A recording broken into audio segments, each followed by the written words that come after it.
Hello, Star Trek fans, and welcome to the Rebinge Deep Space Nine podcast. My name is Kim. And my name is James. And we're watching Star Trek Deep Space Nine from the beginning, one episode at a time. Welcome back to the podcast. Today we are on Season 4, Episode 4, Indiscretion. This episode aired October 23rd, 1995. Before we talk about this one, anything to say about Hippocratic Oath? No, it was perfect. It seems like that should have a pretty severe impact on Julian and Miles' relationship, but I imagine that remains to be seen if it even comes up again.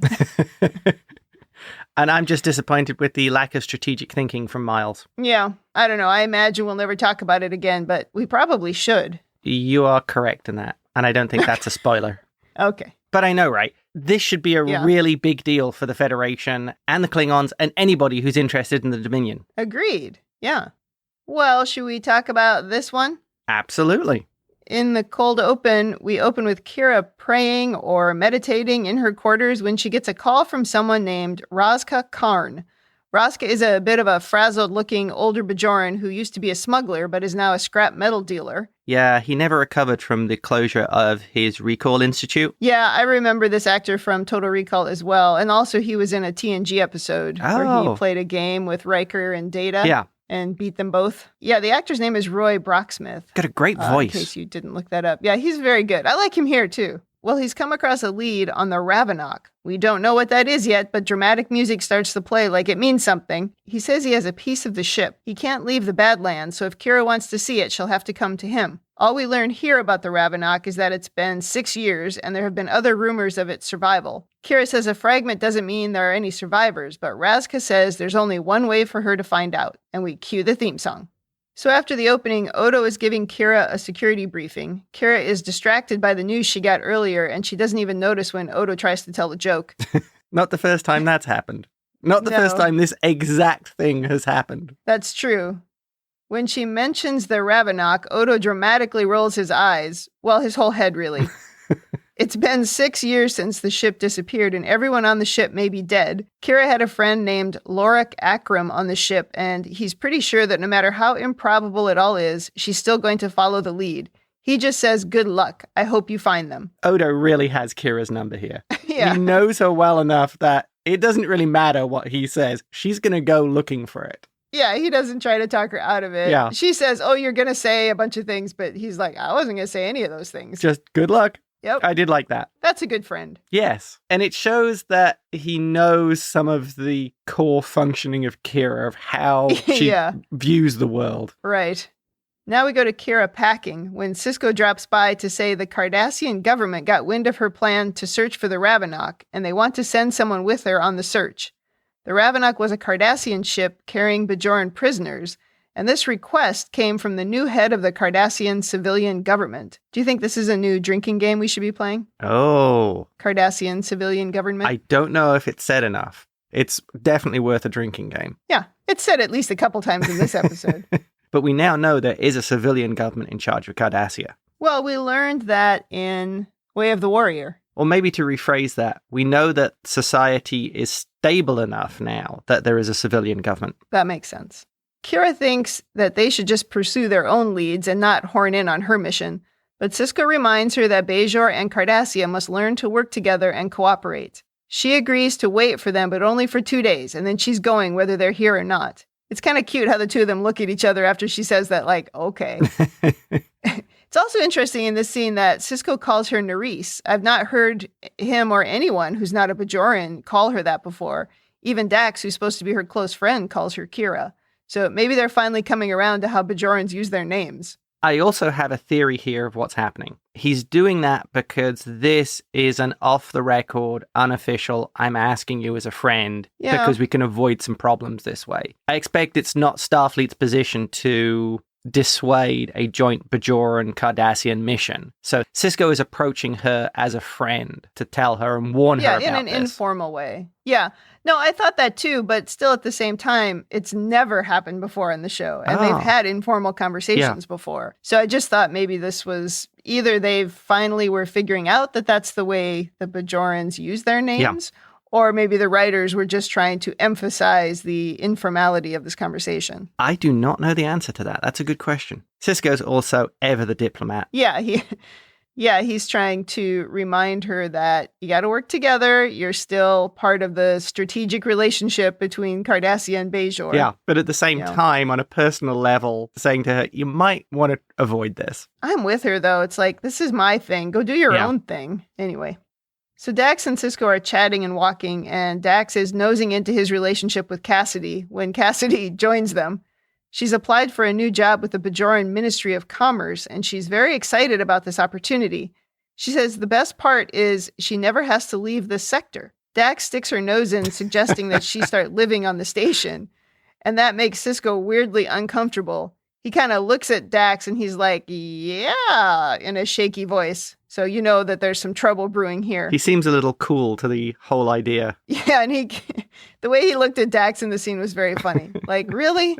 It's also hard to understand at this point why he would be so weird about it. Yeah. But anyway, we're going to talk about that some more. Then we go to Ops, and the Cardassian rep for the trip has arrived to join Kira on her mission. And of course, it's the jerk, Gul Dukat. I mean, who else would it be? And Kira looks super thrilled, almost as thrilled as I would be. And Kira shouts, he's got a gun, and shoots Gul Dukat. And the episode is over. The end. That's not what happens. I think Dukat is just lucky that Kira wasn't armed there. I'm pretty sure that would have happened. I'm not sure he was in any real danger. She just looked irritated. I mean, I just think she's like me. Like, she's like, oh my God, this jerk again? They couldn't send anybody else. I mean, how many Cardassians are there?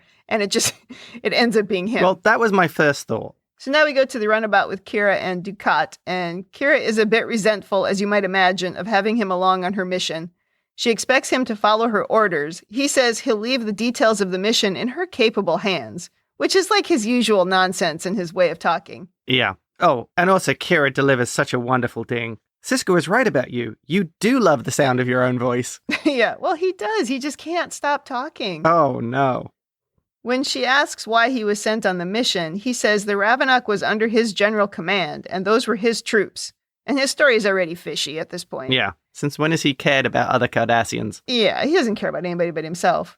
He understands her interest in the mission to be personal, as she knew one of the missing prisoners. He says personal reasons can be quite an incentive, which is also some kind of foreshadowing here of what's coming. Kira tells him that her friend Lorit recruited her into the Shakar resistance cell. After talking about finding it difficult to wipe out that cell, Dukat says he admires Kira, a Bajoran born out of the ashes of the occupation, tempered with Cardassian steel. Wow. Oh my God, this guy. Is he seriously taking credit for her success and strength? I mean... Yes. I hope she gets to punch him in the face at some point. We learn a lot about Cardassian psychology here. Yeah. Even after their ultimate defeat, they still believe that the occupation was good, that they actually helped Bajor. Yeah. They made the Bajorans stronger. I mean, that line, tempered with Cardassian steel, I think sums up their whole mindset here. Yeah. The Bajorans were a weak people. Yeah. Contemplative, he says. Yes. And Right. the Cardassians, molded them into something better. Ugh. And here's the thing. I don't think that's rhetoric. I think that is genuinely what they tell themselves. That's what they believe. Well, it makes perfect sense with everything else we've seen about Cardassians. Yeah. It's what they tell themselves about themselves. Right, you right. know, they're constantly trying to convince themselves of something that just isn't true. And of course, this really irritates Kira. But he's like, the Bajoran people are stronger now than they have been for centuries. And it's just, oh my gosh. Yeah. This reminds me of something like an abuser would say, making an excuse for the abuse. Like, oh, you're so much tougher now. And it's even a little bit like, I think it was the episode Playing God when they talked about Curzon and his... Oh. What was the phrase? He was abusive in a charming way or something. Right. It's similar to that. It's just like, oh yeah, that was bad, but something good came from it. No, nothing good comes from that. Curzon was a degenerate, but he was a good guy at heart. Yeah. No, he was just a degenerate. Not. Yeah. You can put the full stop after that. Kira says the Bajorans have accomplished things in spite of Cardassian influence, not because of it. He keeps prattling on and on and on, being annoying, and she finally tells him to stop talking, which he thankfully does. I was actually amazed that he did stop talking. Yeah, maybe he finally realized that she was going to punch him in the face or throw him out of the airlock or something or whatever they have on a runabout. Yeah, there was an accidental depressurization of the shuttle and Dukat got sucked out into space. Nothing I could do about it. Gosh, later when they are going to go down to a planet and she says they can't beam down, she should have beamed him down. Missed an opportunity there. He was actually willing to do it. Yeah, I just thought of that. Wow. Oh, she missed a chance. Anyway, we go to Sisko's quarters and we have a very awkward scene with Sisko and Cassidy. She's been offered the Bajoran job and she's really excited about it. And he is being very weird. When she asks about Dax's idea of her living on the station, he says, it's a big step. And then he's a bit tongue-tied after that, which makes her question if he's afraid of commitment. She says she's not going to take the job and she leaves in a huff. I'm not sure why she said that. I mean, I guess she was annoyed, but don't not take the job if you want it. I mean, geez. Cassidy is simply not impressed with Sisko's remarkable lack of enthusiasm. Yeah, he was acting very weird. But you also can't change your whole life because of one moment in time. I mean, I get it. You can be mad and stomp off, and I hope she was just being hyperbolic, but... Now, here comes my whining. Okay. This is some crappy 80s, 90s sitcom writing. This is the episode, where the guy gets upset because his girlfriend talks about moving in. Yeah. I feel it's ridiculously formulaic and just kind of stupid. I would only accept this from Sisko if he did not see it coming and if he was completely blind to where this relationship was. Yeah. I can't see Sisko being that clueless. You mean if she was like really jumping the gun or something on their relationship? Yeah. Yeah. No, it makes no sense. I think your description of it as 90s sitcom writing is pretty accurate. I mean, it's relatively reductive to both of these characters. I mean, these are not teenagers. These are adults. And it doesn't make any sense. But, if you look back at some of the relationship stuff that happens with Miles and Keiko, we've had very similar conversations where it's just like, that's not how adults are. I mean, come on. Yeah. I agree with you. I kind of like where it ends up going finally, but it's a really clunky path to get there. More on this later. And maybe if this were the main story, it would have been different. But when they do the B story, you can't go too deep. I wonder, too, if that was maybe part of it. And that's the final thing that annoys me here. This should be the central story. To me, this is interesting. Yeah, this is interesting, yeah. I think they took two great potential stories and made one episode when both stories deserved their own episodes. Well, in completion. I don't think it needed a whole episode, the story between Cassidy and Sisko, but what would have worked would have been small hints of this over several episodes. Yeah. And, we didn't do any of that. And then you try to cram it all into one quick B story, and it's a little bit silly. So I'm going to give them a break because, again, we fall back to this episodic television thing where they just didn't know how to do stuff like this across long periods of time. And this should have been better, but So now we go to the Badlands and Kira and Dukat meet up with Razka, who shows them the small ship fragment that he purchased from a Ferengi scrap metal merchant. And your comment earlier about disheveled is a perfect description of this guy. Even his clothes are just like a mess. Yeah. Razka and Dukat trade insults because Dukat spreads joy everywhere he goes. The fragment does turn out to be from the Ravenok, and it was found in the Dazaria system. I actually quite like this character of Razka. I felt like he was maybe right out of the Star Wars world, more so than Star Trek, but he was very likable. I thought they were going to turn him into something else in this episode, but I don't know. He was kind of cool. Well, I think what they managed to do here was portray the lovable scoundrel with a moral code. Yeah. The fact that Kira says she owes him one and he's like, forget about it, Lorette was my friend too. I like that. That's how you show that kind of character. Yeah. I think that's the thing that they're frequently trying to do with the Bajorans is show us that there's this camaraderie across the occupation and the thing that people went through where they will pull together when they need to, like in Shakar. That's what this reminded me of. Yes. Yeah. There's also a few funny things about the DS9 world, which I think come out here. The Ferengi and their loyalty, you just have to bribe them. Oh, yeah.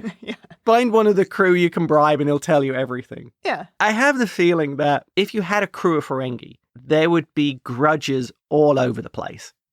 Everyone would have a chip on their shoulder about something. Yeah. I think we get that from Quark when he talks about serving on Ferengi ships. I think we've heard that before. Oh, yes. Yeah. Everyone was a food critic when he was the cook. Right. And here's another legal point I was wondering about. Dukat points out that for Raska, there are at least 12 outstanding warrants for him on Cardassia. Shouldn't there be an awful lot of warrants out for Kira, considering she was a terrorist in Cardassian terms? I would think so, but perhaps somewhere along the way she was acquitted or, they expunged that record or something just as part of the relationship with the Federation and Bajoran and the treaty. I don't know, but I agree with you. I thought that was very similar, or I had the very same thought, is there must be warrants out for Kira. Right. And for everyone. Well, yeah, because now the president of Bajor, or whatever his official role is, founded the Shakar Resistance. Oh, right. Well, maybe the warrants from before the occupation ended were the ones that were all expunged. And he has maybe been doing some smuggling since, or some, I don't know, black market trafficking or something since. Yeah. And that's why he was hiding in the Badlands. Yeah, illegal Yamak sauce running. Something like that. Well, off we go to the Dazaria system. Dukat and Kira discuss whether the Ravenok had some kind of mechanical problem that led them off course, or whether the prisoners had managed an escape attempt, causing them to get off course. I did note here that Dukat has some new symbol on his uniform. Do you know what that is? I do not know. I guess it was something to do with this new government, but I haven't seen it before. I'm so afraid now to go looking stuff up because I keep bumping into spoilers, and I don't want any spoilers, so I don't do it. I'm not going to do any research. It's not something that stands out to me, so I think it's probably just in reference to him being the military advisor to the civilian government. Yeah, okay. Well, they eventually get to the Class M planet in the system and find severe ionic interference, which they can't beam through, so they'll have to land. This is where she should have just beamed him down. That would have been the end of Dukat. Yeah, things have also changed because Kira is the cautious one. Remember when she was willing to transport at warp? That's true.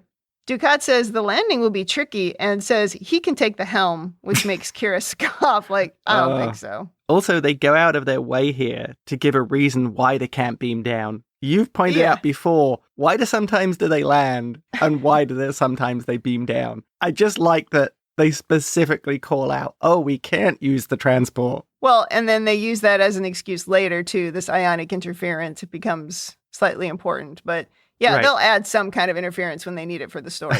Because here they really needed it so that they couldn't identify where the survivors were if there were any. Yeah. That's really why they did it. Yeah, because she makes a reference a few seconds later about this will be a difficult landing. And then they're just on the planet. So I'm wondering if something was cut here. Like they were going to do a whole landing thing and make it difficult. Maybe, because it was a total nothing burger. Yeah. Right, never even came up again. Either a red herring or it was a plot direction that they didn't follow. Maybe, but I actually think the only reason they said that was so that Dukat could say, I can take the helm. Oh. And Kira can say, forget it. I think that was the whole point.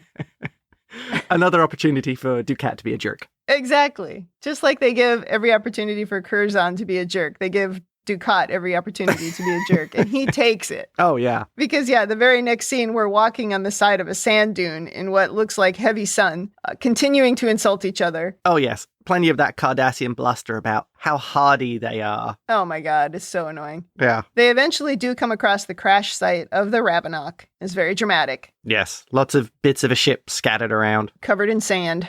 It's like they landed just outside of Yuma. That's what it looked like. Anyone who's been there will know what I'm talking about. Yes. Because my headcanon thinks that they had a whole scene here of them actually having a difficult landing on the planet and maybe the shuttle partially crashing and either Dukat saving Kira from falling out the shuttle and being killed or the other way around.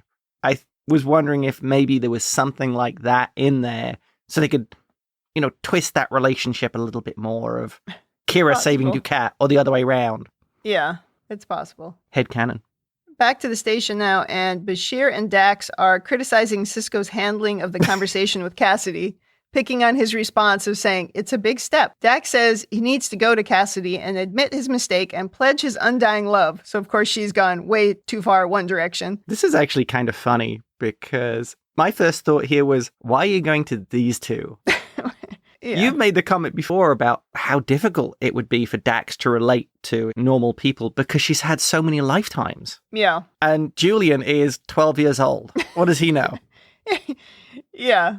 What kind of successful relationship has Julian had? Yeah, Yes. exactly. I don't know why you would go to these two. Who he probably should go to is Miles. At least Miles has a relationship with another person. Right. But it doesn't actually make a ton of sense that he would go to anyone. I suppose the fact that he is friends with Dax and they keep trying to make that clear, you know, that he's his long old friend, that's the person he would go to. But also, it's very likely he didn't go to either one of them and he was just sitting there having a drink. And the two of them sat down and started in on it. That seems the most likely scenario. Oh, I think you're right. Because Dax is shown as someone who likes to put her nose in wherever it is not required. Always. So yeah, that works pretty well. Well, Sisko kind of rolls his eyes at this whole thing. Bashir says he could just say there was a misunderstanding, which I think he did say before, and that doesn't work. Yeah, failure. And then Quark, of course, has to stick his nose in. And I'm going to ignore everything that he said, but at the end of his nonsense, Julian says, it's a wonder Ferengi reproduce at all.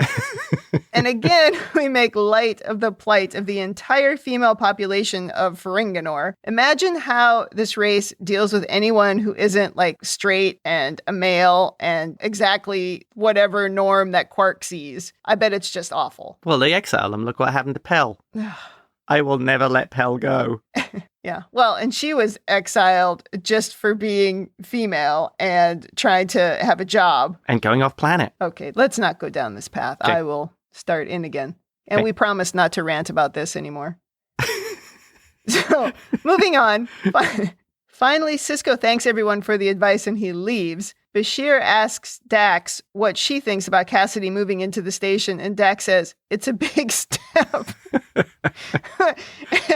That was kind of cute. I did like the end of the scene. It made me laugh, It was a little humor thrown in. Yeah, 100%. And I love Sisko's completely political answer of thanking them both for their advice, but not answering Dax's direct question. I'm like, this is why Sisko is the political animal. That's a beautiful piece of politicking right there. Not exactly politics, but people manipulation. It's the kind of technique you learn as a politician. At the same time, I will say that there's a leadership technique I've seen in action where you do open up just enough to make sure that everybody knows that you are also human and that you have a life, and that helps endear you to people and helps you to also relate to people. Because if you are nothing but somebody that they're holding up on a pedestal that's not realistic, then it can be really tough, especially when you are trying to grind through something very difficult. Yeah. And the stuff that they go through here, it's not just like normal work situations that I might go through, but this is something that is their lives. So I could see that as a technique. He could maybe open up a little bit and use that to his advantage. Oh. These are puppet strings that he could be I could see Sisko using that, yes. Yeah, exactly. So that's, I mean, I don't find that really to be political. I think that's more leadership-y. Oh, the political part is giving a non-answer to a direct question while thanking the people for the question and their advice. Skill. I got you. Okay, I got you. Well, now we go back to Tatooine. That's what my notes say. Wherever we are, I don't know. This is my second Star Wars reference in this episode. Well, there's more to come. That's true. We do have at least one more. Well, anyway, Kira and Dukat are poking around the crashed ship. There are phaser hits in the debris, so it wasn't a simple crash landing. They do find 12 graves, but there were 18 crew members and 32 prisoners on board, so they wonder where everyone else has gone. Dukat doesn't want to do anything else before identifying the remains of the graves. He doesn't want Kira to help because of the Cardassian funeral rites. He says Bajorans care more about souls than the bodies. He even quotes a Kai. She agrees to not interfere, saying she just needs the Bajoran earrings to identify them anyway. So she goes in to work on the ship, but Dukat says, well, you'll need the command codes. And she says she's already got them from Bajoran intelligence, which Dukat is impressed with. So that was the first time we learned about Cardassian death rites. Do you think that was true? I guess I took it as true. Yeah. But I don't know. It is the first time we heard it. I mean, why else, I guess? Because he was trying to hide finding things? That's what I was wondering. But at the same time, it also could be true. Yeah. As from a storytelling perspective, it does draw a line between the Cardassians, who obviously care a lot about the dead bodies, and the Bajorans, who are very spiritual and are like, it's the soul that's important. I guess it probably is true. It did seem weird to me, though, that he wanted to stop and do that, because if you found the others, they could tell you who died. You don't need to dig up their remains. It just seemed strange to me. Well, that's true. I guess it's possible he thinks if something goes wrong and we have to suddenly leave this planet, I might not have this opportunity again. Yeah. I don't know. I talked myself into it. Good job. Yeah, thank you. Anyway, later we see Kira working inside the ship and Dukat digging. He finds some jewelry and seems affected by it. Kira finds him holding a Bajoran pledge bracelet and asks what her name was. He says her name was Tora Naprem. Kira says other Cardassian officers had Bajoran mistresses, but he claims to have been in love with Naprem. His wife never knew, and he really doesn't want to talk about it anymore. He shows her the Bajoran earrings he found, and she says Loritz is not there. Mark Alemo is great here. The total change of temperament from Dukat when he's talking about Tora Naprem, that was so unexpected. Yeah, and later Kira says something about finding him crying at her grave, and I didn't see anybody crying about anything. Right. But he was clearly impacted by it. Yes, he played the scene well. Yeah, there was none of that bluff and bluster that you see from Dukat. No. It was a very defeated Dukat, which is not something you typically see. Yeah, definitely not something we've seen before. Kira tells him the Ravenok computer said the ship was attacked by 2 unidentified warships who chased them here and forced them to crash land. Due to the ionic interference, of course, the runabout sensors won't help them scan for other survivors, so they have to use a tricorder, which only works at a range of about 12 meters. During the occupation, Bajoran resistance fighters carried subdermal implants of tritonium isotopes, so if they were captured, they could activate the implants and leave a trail for them to be tracked and rescued. Very good idea. So off we go, but eventually it's dark and they take to a cave for shelter. She tells Dukat to stop whining and sit down, and when he does, he cries out in pain. She, rather gleefully, I would say, pulls a giant sharp object out of his backside as he cries out. And then she gives him a dermal regenerator to run over the wound. And as he's pointing his butt in her direction, she starts laughing at the scene. He eventually laughs at the absurdity of it as well. I've actually seen images of this scene before, and I never knew what was going on, so it was sort of funny to see it. You got a spike in the butt. Then they share some field rations, and while they're eating, Kira tells him she saw the name of Tora Zayel, a 13-year-old girl, on the passenger manifest of the Ravenok. Naprem and Zayel were non-prisoner civilians on board. Since Zayel is a Cardassian name, she figures that it was Dukat's daughter with Naprem, and he confirms. Oh, he just straight out admits it. He does. That really surprised me there. Really? I would not see Dukat being direct about anything, but just the way that she's getting there, and he says immediately, she's my daughter. Well, I guess he already admitted that he was in love with Taral, so I guess it would be hard to hide at this point. But yeah, it was surprising, I agree. Kira assumes that he's come on this mission to rescue her, but Dukat rather wistfully says, no, if she's still alive, I'll have no choice but to kill her. And of course, we end the scene with dramatic music. And then we jump to the next day and they're out hiking. I mean, I just thought this was really funny because Kira chewed him out after that. And they just didn't even show any of that. Because now they're walking in the sun again and she's like, I'm not going to let you kill her. As if no time has passed between the night before and now. Yeah. But Dukat is like, just worry about the others and I'll worry about my daughter. But Kira doesn't let it rest. Dukat claims he has a wife and 7 children to protect. Kira volunteers to take Zayel to Bajor, but Dukat knows that isn't going to work. He claims this is why he sent them away in the first place. The Ravenok was supposed to rendezvous with a freighter that would take Naprem and Zayel to Lysepia, where they could live their lives in peace. And probably more importantly, protect his career from any allegations of having a Bajoran mistress and a daughter. Right. He says now his position is more precarious as he's aligned himself with the new civilian government, and he's made enemies that wouldn't hesitate to use Zayel against him.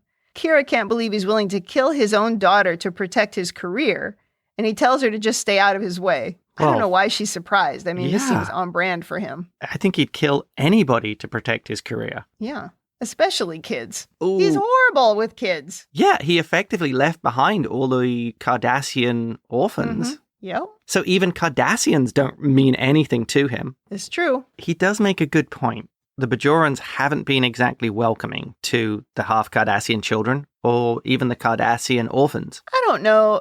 I thought that they treated... Was it Rugal in the episode Cardassians pretty well? But I mean, that was just his family. I don't know. Maybe others didn't treat him well. I think that was the exception because you saw in the orphanage that there were a lot of children who didn't have families. Oh, that's true. Yeah, good point. Maybe he was the exception to the rule because his parents were very religious people and saw it as their duty. But this girl would be 19, so she's not going in an orphanage. Oh, true. She could go anywhere. I mean, and there is a peace treaty in theory. Exactly. And she could even come to the station, yeah. And Sisko did have that talk about more Cardassians on the station. That's not a great place to hang out, but I guess she could hang out with Jake. He needs friends. She could always go and work for Cassidy. That's true. Speaking of Cassidy, Sisko comes to the breakfast table with Jake, and he calls him Jaco, which, you know how I feel about that. Yes. Jake and Nog ran into Cassidy, and she told him that Sisko didn't want her to take the Bajoran job. Sisko sighs and tries to give him a story about relationships being complicated, and Jake thinks he's just scared. Sisko isn't thrilled to hear his love life being discussed with Nog. Oh my God, that was funny. But Jake very wisely says if Cassidy wants to take the job and live on the station, that is her decision. Sisko asks Jake if he told Cassidy that, but he says, Nog and I think you should tell her yourself. This scene was cute. I quite enjoyed it. I did laugh at the relationship advice from an 18-year-old. Well, he's the one who brought them together, so it would make sense that he thinks he can give advice on it. Oh, okay, good point. So Dukat and Kira come across a dilithium mine, and it looks like some Breen have captured the Ravenok survivors and are forcing them to work the mine. So this is the first time we actually encounter the Breen. Yep. They were mentioned in other shows, apparently, but this is the first time we actually get to see the Breen. And they look an awful lot like Princess Leia. Well, they are on Tatooine, so they probably bought the spacesuits from the same supplier. It is funny. There's 3 Star Wars references now in this episode. Yeah. Princess Leia's bounty hunter disguise in Return of the Jedi. Right. It's different, but this suit looks like it was completely inspired by it. Absolutely. It's very similar. Yeah. Dukat sees his daughter giving water to the prisoners, and he kind of gasps. Kira suggests that he go back to the station for reinforcements, but he isn't going anywhere, so he suggests that they come up with a rescue plan together. She says, if you hurt that girl, I promise I'll kill you. And I believe her. I would take that pretty much on face value. I think he believed it. There was no way he was leaving there. And he does force her to come up with a plan together. Yeah, and she wasn't going to leave him either. Yeah. And I did like when she orders him. Yep. He says you can file a formal complaint. Yeah. That's another way I feel the Cardassians are a race that is just massively bureaucratic in their handling of things. Right.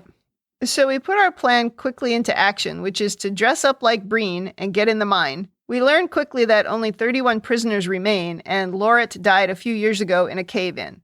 They get into a firefight with some Breen and tell the prisoners to gather everyone up. Dukat breaks away to find his daughter, and he does eventually. Somehow, she recognizes him right away, and she's shocked that he's pointing a phaser at her. I'm making the assumption here that she was well aware he was her father. That up to the age of 13, he'd been involved in their lives. Kira comes up behind Dukat and says he obviously doesn't want to shoot her, or he'd have never told Kira the story. Zael says the other Cardassians told her this would happen. But she says dreaming of him coming to rescue her is what kept her alive. That seems to get him. But she accepts her fate. Doesn't matter, Dukat can't do it. He says, let's go home, and they hug. Kira doesn't know what to think. She looks very confused. Okay, I'm going to go straight into an over-analysis. Okay. This here is where Zael saves her own life. The other Cardassian prisoners know who she is, and she knows who her father is. Any pretense of him being able to keep this quiet are now lost. Oh, it's over. That's a good point. Unless he's going to kill all the Cardassians, which he could do. And I don't think he can. He made the reference to his position has become less stable. There isn't the Obsidian Order. I don't think he has the ability now to just have however many Cardassian prisoners survived disappear, die in a transporter accident or whatever. Yeah, that's a good point. So he's stuck. Do you think she did that on purpose? No, I think that was completely accidental. Okay. And I don't think Dukat was expecting her to have told the other Cardassians, or the other Cardassians to know. To know, yeah. Yeah, that's a good overanalysis. Oh, and on top of that, you've also got all the Bajorans. Although the Cardassians could probably just say they're lying. Just shrug that off and say, oh, it's just Bajoran lies to discredit the former head of the occupation. Yeah. even then, it could still be a rumor that could damage him. I don't know. This seems like something you wouldn't get over super easily. Yeah. That your dad points a rifle at you and then is like, oh, never mind. Let's go home. But if she has some understanding of the Cardassians because she's been hanging out with them, yeah, that could be a thing of, well, that's just what Cardassians are like. That's just my Cardassian dad. Yeah. I think their numbers are a bit off here because there were 32 prisoners. Yep. And the guy says there's 31 left and Lorit is dead. So then technically, apart from Dukat's girlfriend, there shouldn't have been any other Bajoran family earrings in the graves. But there were. I mean, come on, people. This is some simple math here. Oh. Well, when he said 31, I made the assumption that there was 31 including the Cardassians. Why would he include the Cardassians? Because they're all prisoners in the mine. Okay. I'll allow it. I'm very suspicious of this. Thank you. I'll allow it. All right, we go back to the station and Sisko finds Cassidy working in a cargo bay. He tells her she should take the Bajoran job. She says, you must have been talking to Jake. He's a smart boy. Must take after his mother. Zing. He deserved that. He eventually apologizes, and we learn his real worry is he watched his wife die on a ship under his command. His job is what got her killed, and he's afraid of something happening to Cassidy. She understands, but thinks that she should be the one worrying about that, which I'm not so sure after the visitor. This should be something that Sisko worries about. But anyway, we find she took the Bajoran job anyway because she wasn't going to pass up the opportunity just because he got cold feet. She says, you're a good man, but you've got a lot to learn about women and about me. And she very skillfully avoids kissing him. You're not out the doghouse yet, Captain. Yeah, not quite over it. I like her outfit that she wears in this episode. It's like a gray fitted jumpsuit. It looks very comfortable, not like pajamas that we keep seeing all these people wearing, but it looks like something that you could work in, and it looks good on her. I quite like it. Now, so this is where I continue my complaints from earlier. Yeah. This is where the show should have been. This is where it should have started. This is where the direction should have been. Rather than that clumsy crap they started with. The line that Sisko delivers beautifully, by the way, is, this life I lead. This life I lead. This job I do. That's what got Jennifer killed. Yep. That's, to me, what this whole episode should have been about. All the choices that Sisko makes have an effect on his loved ones. He's just seen what it could do to Jake. It killed Jennifer. Yes. And this is somebody that we already see he likes. He has some kind of bond with. And getting further involved just puts her at risk. But he could also look at it like what happened to Jake in The Visitor. Cassidy being around is someone then that Jake could rely on if something happened to him. But I do get his point. But it's very ham-fisted the way we got here. To me, this is a whole episode about this would have been great. Maybe it's just because I'm used to more modern television, would be able to do an episode like this. Yeah, I think a darker, more serious show could do an episode about it. And you could have absolutely made something like that work in Star Trek. They still need a counselor, I contend, right? I've said many times they need a counselor. Yeah. This is the exact kind of thing he could be working through with a counselor of some kind, who could help him sort of come to terms with that. But also, you could have just started there. You could have very easily said, wow, I worry about your safety if I have you this close. But, if I'm her, I'm going to say, you got your kid here. How dangerous can it be? And I can't decide whether maybe this is jumping into overanalysis or it's kind of my fanboying for the character of Sisko. Yeah. I don't see Sisko being that clumsy, but I guess if you can't make him perfect. No. Because then he wouldn't make any mistakes. I agree. I had that very same thought, which is he's mature enough to know what he's feeling. And I think it's something that he probably could have talked to Dax about, and really something that, as a friend, Dax could have figured out on her own. She could have been like, oh, are you worried because of what happened to Jennifer? Any idiot could have seen that that's what the problem was. But I agree. I think he would have known. Yeah. After 7 lifetimes, I can tell when my friends are having problems. And did he tell anybody about what happened in The Visitor? Because even then, they could have just been like, okay, I get it. You're afraid of something happening. Yeah, but no. We need a counselor. Somebody's got to help these people. Right. Well, now, walking on the promenade with Kira, Dax asks what it was like to spend so much time with Dukat. Kira says she's had better weeks. I thought that was funny. But she says she'll never forget the look on his face when he sat on the sand spine. And then they laugh. And then Dukat walks up to say goodbye. He's taking Zael back to Cardassia.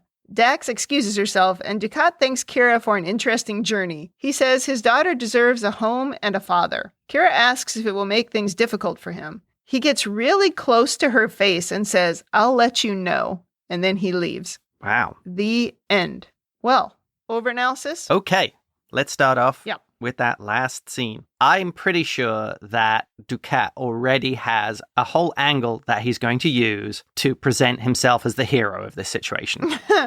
Yeah. Something along the lines of, many Cardassians had children they didn't claim on these other planets, and this is my daughter. For the purpose of family, I'm bringing her back to Cardassia, because family's important. Ugh, Dukat. I can see him playing this whole thing up into a political win for him. Yeah.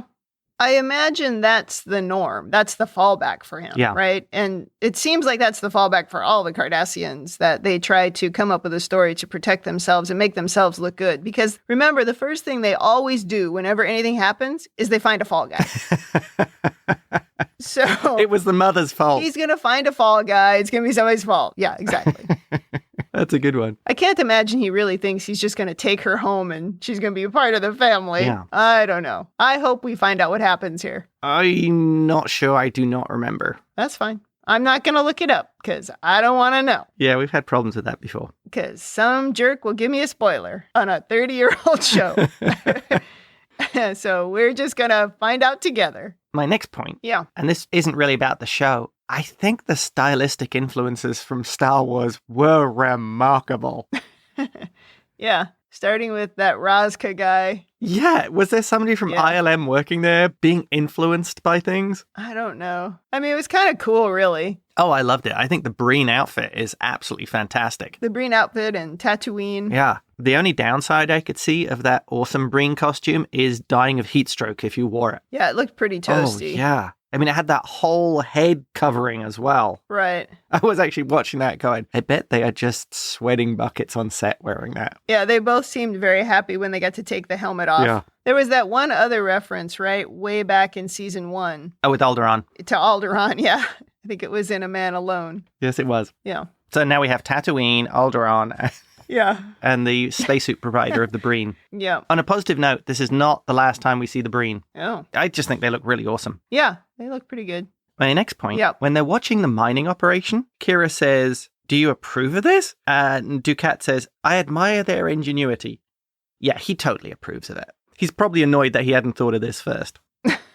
Yeah, because he says something about their planet being desolate, so it would make sense that they came here and that they found somebody to work the mine. I don't know. He's his usual jerky self about it. Yeah, well, their planet is very cold, so this is, I think he said 20 degrees too hot for them. Yeah, so they couldn't work because of the heat. Yeah. They should try making lighter versions of their outfits. Wear some shorts. Yeah, it's the difficult. The green outfit with shorts, that would be something to see. Yeah, it's difficult to be held prisoner by a aggressive race who's wearing shorts and a Hawaiian shirt. Now that would be a funny Comic-Con outfit. With the Breen on vacation. Who are you supposed to be? I'm the Breen on Tatooine. Because it's hot. Exactly. And I think my final point about Sisko and Cassidy we've already covered. So that really kind of wraps it up for me. I did not have a lot to add. I think my only thing in overanalysis is I was wondering if Dukat really would have told Kira that whole story. It seemed kind of suspicious to me that he was that open. Like even when you said, and he just told her that he was the girl's father. I wondered why they did that. You know, was he actually looking for her to talk him out of it or to stop him from doing it? Or was he uncertain? I mean, he had to know how she was going to react. I don't know. I'm just not sure why he did it. Okay, two possibles here. One, because it's completely safe for him. He could tell Kira almost anything and nobody on Cardassia would believe her. She's a terrorist. Yes. Of course, she's going to lie about Cardassians. Right. That's going to be their narrative. And then the second one is, I think he likes to prod Kira. He knows it's something that would upset her, and he does it deliberately. Because he's a jerk. Because in a lot of ways, she's kind of his nemesis. I suppose. He looks at her, I will guarantee he looks at her as lesser. Oh, well, yeah. And she drove him out of his job running a planet. And he does seem a little resentful that he never managed to wipe out her resistance cell. Yes. So he admires her, but I think that's also something that's stuck in his craw and he wishes he could have gotten rid of. I also wondered, do you think he does that thing where he quotes a Kai? Yes. About, what was important was the spiritual afterlife or whatever, as people go to the prophets, not their bodies. Do you think they're trying to convince us now that he actually does have some kind of connection to Bajor? Yes. And the Bajoran ways. And he's clinging a bit to it. And that's really why he talks to Kira. That he's either building a relationship there or he just feels a connection. He feels a connection. He sees himself as a father figure for all of Bajor. Ugh. My God, you're probably right. That is gross. And that conversation in the shuttle points towards that of they were tempered by Cardassian steel. Oh, God. The things he did made Bajor better. He was a benevolent overlord. And I'm pretty sure that's how he sees himself. That's where he comes from. That, I just had a physically revulsive reaction to that. Oh my God, you're right. That is terrible. Okay, I'm not going to explore that any further. I can't stand that guy. I don't want to talk about him. Well, I'm afraid to say you have a lot more to come from Dukat. I read somewhere the number of episodes that he was in, and I couldn't tell you right now what it was, but as soon as I read that, I went back and counted the number of episodes I've seen him in, and I was just like, oh, God, there's so many to go. Oh, you kill me. I do not like that guy. No. I mean, I like my villains to be more like Kai Wynn. Yeah. This guy I don't like. Mark Alimo just brings this guy to life, though. In the same way Louise Fletcher just gets Kai Wynn, I look at him as just, he gets Dukat. Maybe. I don't have quite the same feeling about him in this role, and I don't think that the character has been quite as deep and as strong. I think they've tried in little bits and pieces. Like, I'm not even sure when they first brought him in that they knew all the things that they were going to do with him. Oh, yeah, but I would really I think this episode was the first time I actually felt there was some depth. Back in that episode, The Cardassians, when we find out his whole many-year plot of stealing that kid and it all coming together and whatever, that I thought that was very shallow. Yeah. And this was much better, right? There was much more to this. So I can see now that they're trying to develop a character here, which is probably really why he was telling Kira stuff and they were having these conversations, was because they're trying to develop this character more. Mm-hmm. So I guess that's good, but it doesn't make me like him. But yeah, I think the actor was quite good here. Yeah, the actor is portraying a character that you really cannot like. Oh, yes. Yeah. Unless you're a Cardassian. Agreed. Well, in Civil Defense, I thought we got a great insight into just Dukat. I mean, they're seconds away from disaster and he's blustering. Yes, I liked him in Civil Defense because that gave a little comic relief and he sort of got what was coming to him. Yeah. But again, there wasn't a ton of depth there. Yeah. It was just, oh, ha, and then he got sort of kicked in the teeth. But there wasn't a lot there. There wasn't really a lot in that episode. I just found it really entertaining. Yeah. But there was more here. And I guess because they gave him more, he did a better job of acting it. I think this might be one of those problem areas where I know the full arc of the character. Right. Yeah, I only know so much. Yeah. I don't like Dukat. That's all I'm going to say. If I had to choose between, am I spending time with Ferengi or am I spending time with Dukat, boy, that would be a tough choice. Well, the Ferengi, at least you could smack the Ferengi upside the head. Well, if I could hang out with, I can't remember the scientist's name anymore from Destiny. If I could hang out with them, it would be fine. Oh, yes. They seem fun. They're sitting in the bar having drinks, remember? Yeah, they were fun. They like snacks. They like good food. They like snacks, exactly. They were great. But Dukat, oh, God. Well, I think that wraps up my overanalysis. So let's move to women in the future. I'm glad that Cassidy took the job that she seemed excited about, and she didn't let somebody else determine whether or not she should. I think that's a positive. Yeah. I mean, I respect that Sisko would be struggling with a repeat of Jennifer and also with even just having a girlfriend at this point and filling in that loss. I do believe that to be true, which is why it was almost silly that, do we not really know what's going on? But okay. Maybe because she's just occasionally around, he doesn't have to face it that much. And this is going to make him face it a little bit more. So, I respect that, even though, like we said, that they should have done that better. Right. Or they should have just written it better. But I do get it, and I think it makes sense. And like I said, I'm just glad she took that job. I'm also glad that when they were picking on him for how he responded to Cassidy, it wasn't just Dax. I thought it was good that it was also Bashir. Dax's character sometimes can be very narrow and uninteresting and overly focused on people's love lives, and I'm not always sure that makes sense. So it's a little bit of a female stereotype, I suppose. So I was glad that they roped in at least one other person to kind of give him a hard time. Though that speech from Quark was upsetting. And again, nobody says anything. They just let him say that horrible stuff. And then he just walks away and they're like, ha ha, this is a problem. But that's the Ferengi way. You can't really criticize their society. Really upsetting. It's like they do it to irritate me. It's uncalled for. And then the other part of it is, I guess, Kira. I'm always happy to see Kira in action. I think when she's in action, she's very serious. She's all business, but her hair is still out of control. It's too long, and they need to figure that out and get her hair under control. But otherwise, I really liked Kira in this episode. I like that she told Dukat, like, you're going to hurt that girl? I'm going to hurt you. I quite appreciated that, and I think she was serious. I also think that she took it very well, having to deal with Dukat, and it was a lot to ask of her to do that, but she did it, and she didn't even really complain about it. I thought it was a little bit telling at the beginning when she said, well, they better be here in 2 days or I'm going to leave without him. And, she was taking that stand. And then when she looked at Sisko, the two of them kind of smiled at each other, like they've reached this point in their relationship where he knew she was going to say that, and she knew he was going to say, and it was just very comfortable. Yeah. So I really like that development between those two. I would agree. Also, in the scene where Dukat is meeting his daughter, you notice she has the gun trained on him the whole time. Yeah. Oh, she was ready.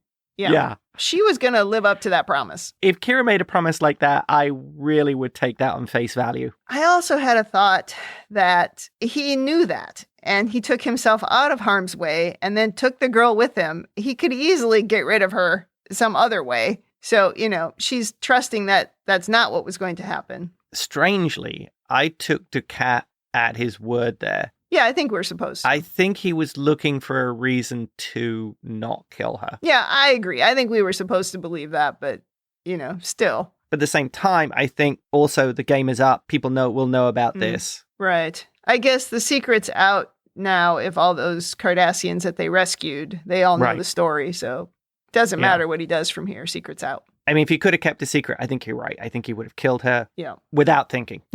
Maybe he'll push all of them out of the airlock on the way back to Cardassia. There was a tragic accident in the shuttle. Only Dukat got to a escape pod in time. Maybe. Wow. Hey, I would not put that past him. Me either. All right, that is all I have for Women in the Future. Let's go to rating. Thumbs up, thumbs down, or neutral. What is your rating? This is a really tough one. I thought it was 90s sitcom level for the relationship stuff, apart from that one glimmer of hope at the end. Right. And I really like the other side of the story. I feel like I gotta go neutral. Wow. You do not like the goofy stuff. I know. Why do I find that so funny? Even though the whole A side, I love the A side. Yeah.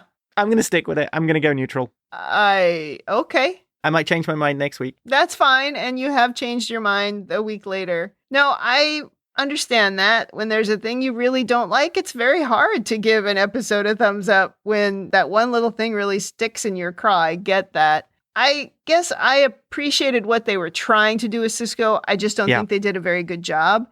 And if I took every time they irritated me as a reason to neutral or thumbs down, we'd have more thumbs down. For example, I was pretty annoyed by the Quark nonsense in this episode, and I very easily could give it a thumbs down for bringing me back to that stupid nonsense with the Ferengi. But I'm not going to. I'm going to give it a thumbs up. It was actually, to me, a pretty Star Trek episode where, they end up on a planet on a small set and they make it seem like it's much bigger than it really is. And I thought it was good. Even though Dukat is really irritating to me, I think he's an important character. And I think he's an important character in Kira's development. Yes. So yes. Yeah. So I'm going to give it a thumbs up. I agree with you. The stuff with Cassidy and Sisko was dopey, but not enough for me to give it a thumbs down. All right. Well, this has only happened, I think, one other time where you were thumbs down or neutral and I gave a thumbs up. And that was way back in season 1 in the episode Vortex, which you really did not like. I liked. That's pretty funny. Okay. Something unique. Definitely doesn't happen very often. Does not happen very often. It probably won't happen very often in the future. I may go back and rewatch it and go, You do frequently give different ratings, or you'll put something in the bottom 5 that you gave a thumbs up to. And it's like, what happened? But yeah, that's very you. Thank you. There are also movies that we go to that in the moment you think are good, and then later you're like, that was the worst movie I ever saw. So yeah, that is very true. It evolves in your mind over time. That brings us to the end of season 4, episode 4. Come back next week for episode 5. In the meantime, if you'd like to send us your own overanalysis of this or any episode, or if you just want to say something nice, you can email us at rebingeit@gmail.com or tweet us at rebingeit. Also, check us out on talkthroughmedia.com. You can leave feedback there as well, but most importantly, you can find our new podcast, Star Trek Prodigy, a Rebingeit podcast, where we are recapping and reviewing the new animated series each week. You can find this podcast on talkthroughmedia.com or wherever you get your podcasts. Thanks for joining us on the Rebinge Deep Space Nine podcast. That's it for me. And that's it from me.